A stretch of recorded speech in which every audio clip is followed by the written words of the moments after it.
کا جو مادہ تخلیق ہے وہ نور ہے، جیسے فرشتوں کا مادہ تخلیق نور ہے۔ مسلم شریف میں حضرت عائشہ صدیقہ رضی اللہ تعالیٰ عنہ سے روایت موجود ہے، اللہ نے فرشتوں کو نور سے پیدا کیا۔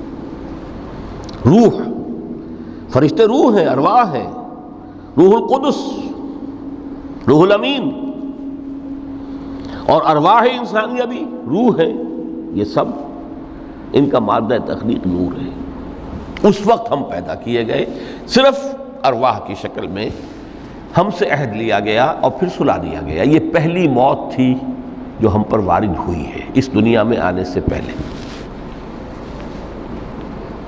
اس لیے کہ سورہ مومن کی ایک آیت میں فرمایا گیا ہے کہ جہنم میں لوگ جو ہیں فریاد کریں گے، ربنا امتنا اثنتین واحییتنا اثنتین فاعترفنا بذنوبنا فہل